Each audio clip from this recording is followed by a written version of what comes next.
சிவாய நம. அனைத்து அடியார் பெருமக்களுக்கும் வணக்கம். இந்த வாக்கு உரையானது கடந்த 28/12/2025 அன்று திருவண்ணாமலையில் நடந்த 6வது சிவபுராண கூட்டுப் பிரார்த்தனையில் சித்தப் பெருமக்கள் உரைத்த வாக்குகளின் தொகுப்பு இது. வாருங்கள், வாக்கின் உரைக்குள் செல்வோம். இறைவா, நீயே அனைத்தும். இறைவா, நீ நன்றாக இருக்க வேண்டும். அன்னை ஸ்ரீ லோபாமுத்ரா உடனுரை தந்தை அகத்திய மாமுனிவர் திருவடிகளைப் பணிந்து ஈரேழு உலகத்தையும் காத்தருளக்கூடிய அன்னை ஸ்ரீ உண்ணாமலை அம்மை உடனுரை தந்தை அண்ணாமலையார் பொற்கமலத்தைப் பணிந்து பதிவினை வெளியிடுகின்றோம். இந்த தெய்வீக செய்தியை கேட்க வந்திருக்கிற புண்ணிய ஆத்மாக்களான உங்கள் எல்லாருக்கும் வணக்கம். சித்தர்களோட அருள்வாக்க கேட்க நீங்க தேர்ந்தெடுக்கப்பட்டிருக்கிறீங்க. இந்த ஆய்வு உங்க வாழ்க்கையில பல நன்மைகளை கொண்டு வர ஒரு திறவுகோலா அமையும் நாங்க நம்புறோம். ஆமாம். இன்னைக்கு நாம பார்க்க போற இந்த ஆய்வு மாமன்னர் ராஜராஜ சோழனின் ஒரு பிரமிக்க வைக்கும் ரகசியத்தை பற்றியது. அப்படியா? ஆமா. வணக்கத்திற்குரிய அகத்திய மாமுனிவரோட அருள் செய்தியின் அடிப்படையில கூட்டு பிரார்த்தனை மூலமா அவர் எப்படி பிரபஞ்சத்தையே சீரமைச்சார்னு கொஞ்சம் ஆழமா பார்க்க போறோம். கேட்கும்போதே ரொம்ப ஆச்சரியமா இருக்கு. சரி, இந்த ஆய்வை முழுசா பார்க்கறது மூலமா நீங்க என்னென்ன நன்மைகளை பெறுவீங்கன்னு முதல்ல சொல்லிடுறேன். சொல்லுங்க.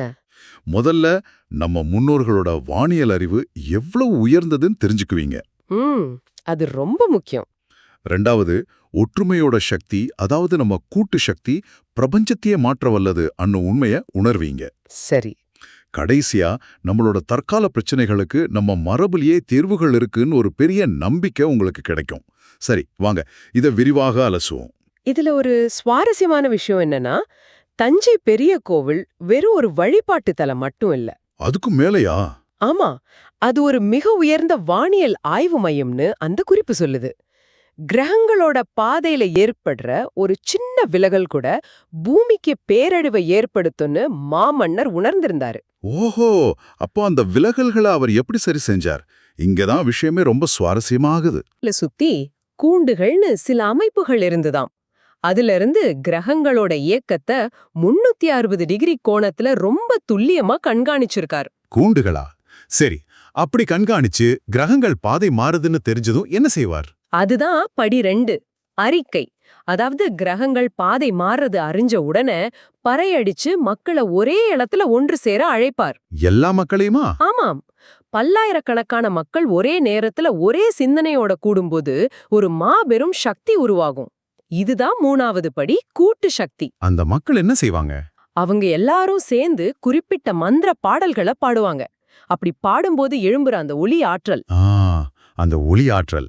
ஆமா, அந்த ஒலி ஆற்றல் பாதை விலகின கிரகத்தை மீண்டும் அதோட சரியான நேர்கோட்டு பாதைக்கு திருப்புற வல்லமை கொண்டதுன்னு அந்த ஆதாரம் சொல்லுது. இது நம்பவே முடியலையே.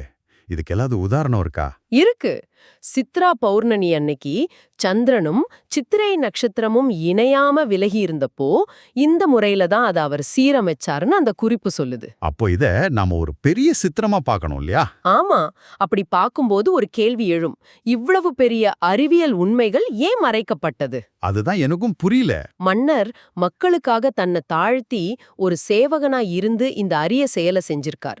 ஆனா பிற்கால ஆட்சியாளர்கள் தங்களோட அதிகாரத்துக்கு இது ஒரு சவாலா இருக்குமோன்னு நினைச்சு திட்டமிட்டு இந்த வரலாற்றை மறைச்சிட்டாங்களா? அந்த ஆதாரம் அப்படிதான் சொல்லுது. ஆஹா, இதிலிருந்து நாம என்ன தெரிஞ்சுக்கிறோம்? கலியுகத்துல ஏற்படுற பேரழிவுகளை தடுக்க இன்னைக்கும் நமக்கு இருக்கிற ஒரே தீர்வு இந்த கூட்டு பிரார்த்தனை தான் அந்த ஆதாரம் வலியுறுத்துது.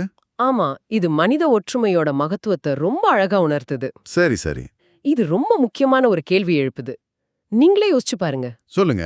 அன்று மக்களின் ஒன்றுபட்ட குரல் கிரகங்களை சீரமைச்சதுன்னா, இன்னைக்கு நம்மளோட ஒன்றுபட்ட நேர்மறை எண்ணங்கள் இந்த உலகத்துல என்னென்ன அற்புதங்களை நிகழ்த்தும்? இது உண்மையிலேயே நாம எல்லாரும் யோசிக்க வேண்டிய விஷயம். சித்தர்களோட இந்த செய்தி உலக மக்கள் எல்லாருக்கும் சொந்தமானது. நிச்சயமா. இதுக்கு பதிப்புரிமை, காப்பிரைட்னு எதுவும் கிடையாது. அதனால நீங்க தாராளமா இதை வாட்ஸ்அப், ஃபேஸ்புக், இன்ஸ்டாகிராம்னு எல்லா சமூக வலைதளங்கள்லயும் பகிருங்க. ஆமா, இந்த காணொலியை நீங்க தரவிறக்கம் செஞ்சு உங்க யூடியூப் சேனல்கள்ல கூட பதிவேற்றலாம். இது மாதிரி வழிகாட்டும் செய்திகளை பரப்புறது முதல் தர உயர் புண்ணியத்தை தரும்னு சொல்லப்படுது. சித்தர்களோட இந்த உயரிய செய்திய இவ்வளோ பொறுமையா கேட்டவங்களுக்கு எங்க மனமார்ந்த நன்றி. ஓம் அன்னை ஸ்ரீ லோபாமுத்ரா உடனுரை தந்தை அகத்திய மாமுனிவர் திருவடிகளில் சமர்ப்பணம். சர்வம் சிவார்ப்பணம்.